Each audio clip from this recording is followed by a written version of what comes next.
안녕하세요, 여러분. 오늘도 옛글 속 인생 수업에 오신 것을 환영합니다. 우리는 살아가면서 많은 선물을 주고받습니다. 친구가 여행 다녀오면서 준 작은 기념품, 이웃이 텃밭에서 따온 채소 한 봉지, 심지어는 직장에서 건네받는 작은 간식 하나도 마음을 따뜻하게 하지요. 그런데 이런 작은 선물이 때로는 우리의 관계를 바꾸기도 합니다. 특히 권력과 직책을 가진 사람에게는 그 작은 선물이 단순한 호의가 아니라 사사로운 정을 맺는 끈이 될 수 있지요. 오늘 우리가 살펴볼 목민심서의 구절은 바로 이 점을 날카롭게 짚어냅니다. 목민심서를 쓴 다산 정약용은 백성을 다스리는 관리의 청렴과 도리를 무엇보다 중시했습니다. 그는 관리들에게 이렇게 경고합니다. 괴유지물 수양미소 은정기결 사이행에 설령 작은 물건이라도 받으면 그것은 이미 은혜의 정을 맺는 것이다. 그것으로 인해 사사로운 정이 생기고 결국 공정함을 잃게 된다. 여기서 중요한 건 작다 하여 가볍게 보지 말라는 것입니다. 작은 물건이라도 그것이 사적인 정을 만드는 씨앗이 되면 결국 큰 부정과 불의로 이어질 수 있다는 뜻이지요. 중국 고대의 한 일화를 소개해 드리겠습니다. 한 관리가 있었습니다. 그는 늘 청렴하다고 자부했습니다. 그러던 어느 날 시장 상인이 고기 한 점을 건넸습니다. 관리에게는 그저 사소한 선물로 보였습니다. 이 정도는 괜찮겠지 하고 받았습니다.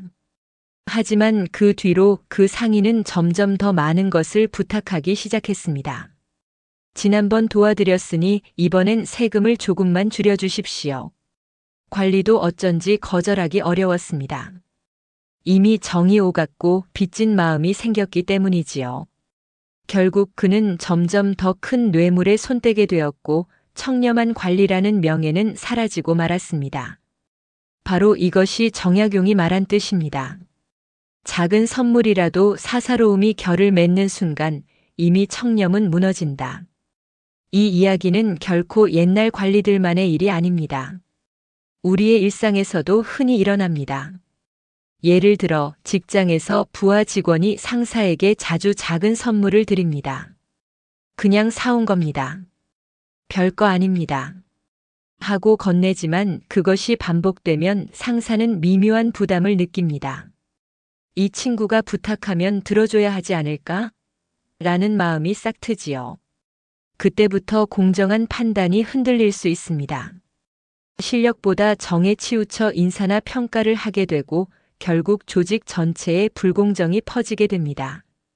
현대 사회에서는 로비라는 말로 이 문제가 이어집니다. 정치인에게 건네는 값싼 선물, 기업 간의 식사 대접, 골프 접대. 겉으로는 사소한 친분 같지만 그것이 쌓이면 결국 정책과 결정이 왜곡됩니다. 작은 물건이 결국 사회 전체를 병들게 만드는 것이지요. 그래서 다산은 200년 전에도 단호히 경고했습니다. 작다고 가볍게 보지 말라. 그것이 공정함을 무너뜨린다. 그렇다면 우리는 어떻게 해야 할까요? 첫째, 마음을 분명히 하는 것입니다. 작은 것이라도 받지 않겠다는 기준을 세우면 흔들리지 않습니다.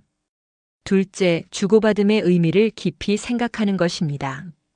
정약용이 말했듯 선물은 단순한 물건이 아닙니다. 그것은 정을 맺는 끈이 됩니다. 따라서 받는 순간 이미 마음이 움직이게 되는 것이죠.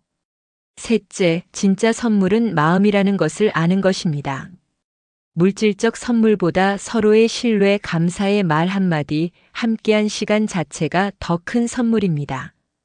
여러분, 오늘의 구절을 다시 떠올려 봅니다.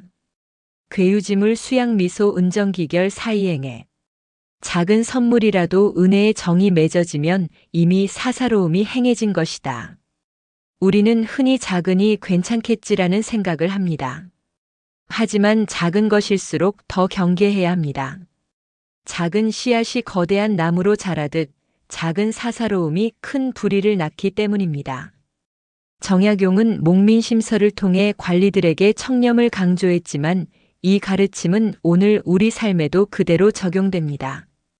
가정에서, 직장에서, 사회에서 우리는 늘 작은 것들을 주고받습니다.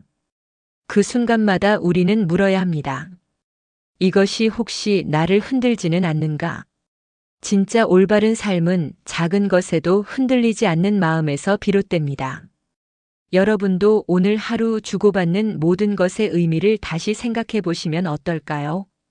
오늘의 옛글 속 인생 수업은 여기서 마치겠습니다. 함께 해주셔서 감사합니다.